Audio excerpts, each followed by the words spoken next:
परभणी घटनेच्या निषेधार्थ आज जालना जिल्हा बंदची हाक देण्यात आलेली आहे। सकल आंबेडकरी समाज आणि वडार समाजाच्या वतीनं जालना जिल्हा बंदची हाक देण्यात आलेली आहे।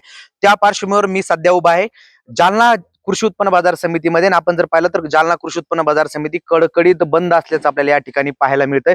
खरं तर यावेळी जिल्हाभरातून शेतकरी जे आहे ते आपला शेतमाल विक्रीसाठी कृषी उत्पन्न बाजार समितीमध्ये आणत असतात आणि मोठ्या प्रकारची गर्दी या ठिकाणी या वेळेला शेतकऱ्यांची आपल्याला पाहायला मिळते। मात्र आज कुठेतरी परभणी घटनेच्या निषेधार्थ सकल आंबेडकरी समाज आणि सकल वडार समाजाच्या वतीनं जालना जिल्हा बंदची हाक देण्यात आलेली आहे। त्याच पार्श्वभूमीवर कृषी उत्पन्न बाजार समिती देखील कडकडीत बंद असल्याचं आपल्याला या ठिकाणी पाहायला मिळतंय। खरं तर जालना कृषी उत्पन्न बाजार समिती मराठवाड्यातील सगळ्यात मोठी बाजारपेठ म्हणून या कृषी उत्पन्न बाजार समितीची ओळख आहे आणि या वेळेला मोठ्या प्रमाणात शेतकऱ्यांची गर्दी जी येते या ठिकाणी आपल्याला पाहायला मिळते। मात्र आता या वेळेला आपण जर पाहिलं तर कृषी उत्पन्न बाजार समितीमध्ये शुकशुकाट असल्याचं आपल्याला या ठिकाणी पाहायला मिळतंय।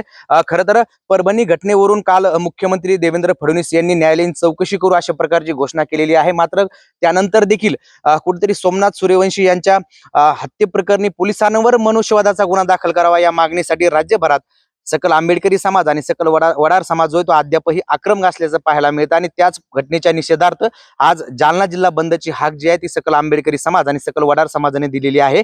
आणि त्याच पार्श्वभूमीवर आपण जर पाहिलं तर मराठवाड्यातली सगळ्यात मोठी बाजारपेठ म्हणून ओळख असणाऱ्या जालना कृषी उत्पन्न बाजार समितीमध्ये शुकशुकाट पाहायला मिळतोय। अक्षय शिंदे, साम टीव्ही न्यूज, जालना। देश विदेशातील प्रत्येक घडामोडींचे लाईव्ह अपडेट मिळवण्यासाठी आता साम टीव्हीच्या सर्व सोशल मीडिया प्लॅटफॉर्मला लाईक, फॉलो आणि सबस्क्राईब करा। तसंच सर्व नोटिफिकेशनसाठी बेल आयकॉन प्रेस करायला विसरू नका।